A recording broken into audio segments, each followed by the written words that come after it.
Okay, ladies and gentlemen, you know the drill. The world of football has been producing new news all day, and I'm here to report on it. So without further ado, let's begin.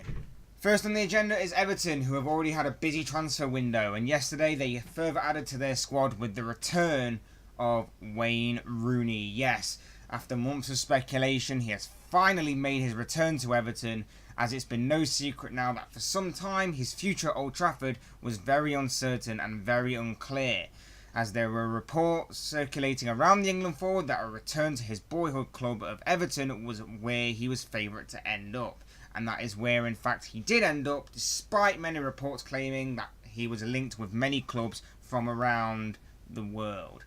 The Toffees was the club that helped the 31-year-old burst onto the scene at just 16 years old before his move to Old Trafford in 2004. And in his time with the Red Devils, he has helped them go on to win the Premier League title on 5 occasions, the League Cup on 3 occasions, and he has also an FA Cup, Champions League, and of course last season's Europa League winners medal, all to his name.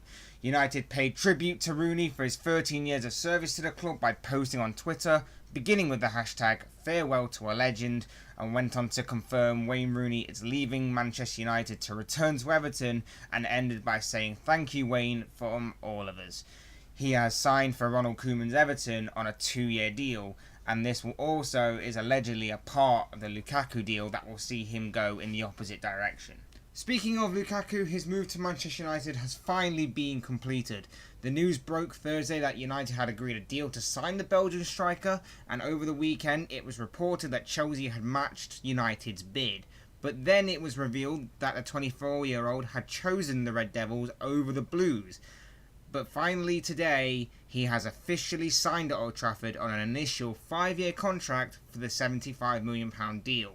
Reports are suggesting that that fee could rise to as much as £90 million should certain terms be met. Another Premier League team who made waves in the transfer market yesterday was Antonio Conte's Chelsea. It's been rumoured that throughout the summer so far that the Italian boss has been frustrated with Chelsea's lack of activity during the early part of the window, especially in comparison to some of Chelsea's rivals such as Arsenal, both Manchester clubs and Liverpool, who have all made big signings already. And Chelsea's only signing comes in the form of Willy Caballero, the former Manchester City goalkeeper who arrived at Stamford Bridge on a free transfer. But that was all until yesterday. Yesterday the Blues confirmed that Antonio Rudiger has completed his move to Stamford Bridge from Roma on a 5-year deal. The centre-back has signed for a fee believed to be somewhere in the region of 29 million, but that could rise due to various add-ons. However, despite splashing the cash on this transfer, Conte's frustration could continue to grow should various rumours surrounding one long-term Blues target in particular turn out to be true.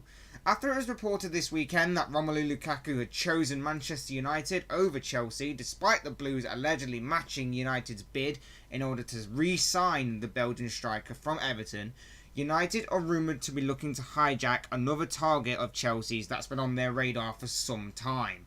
The reports coming out early this morning suggest that Jose Mourinho may be considering making a move for Monaco midfielder known as Tiémoué Bakayoko.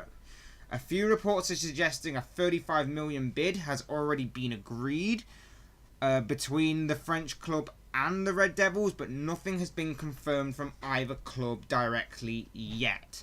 At the time of recording this, that is. This isn't the first time that Mourinho has been hijacking other clubs' transfer targets. Remember a few years ago when Mohamed Salah was originally set to be going to Liverpool, but then ended up playing for Chelsea instead. And remember not long after that, when Willian was all set to be joining Tottenham, and the next thing you know, it's being announced that he's signed for Chelsea. I'm just saying is all. Further bad news for Chelsea could be on the horizon, and this one comes in the form of one Diego Costa. The Spanish striker has been excused from pre-season training with the Blues over a reported bust-up between him and manager Antonio Conte.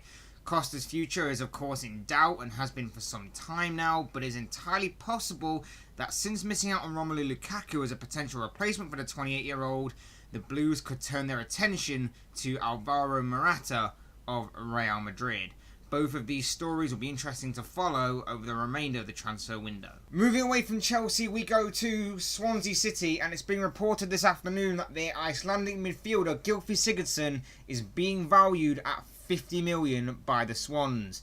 The 27-year-old has been attracting the attention of Everton, Leicester City, and even his old club Tottenham, but it's been reported that Swansea are not looking to make a sale, especially not for someone who's a key player for them, as Sigurdsson was a big factor in them retaining their Premier League status last season.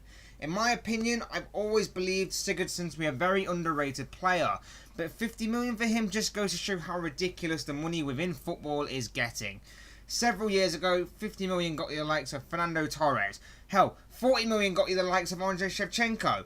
And nowadays, 50 million is apparently going to get you either John Stones or Gylfi Sigurdsson. Like I said, it's truly ridiculous, but regardless of what I say, this is definitely not the last you've heard of this story.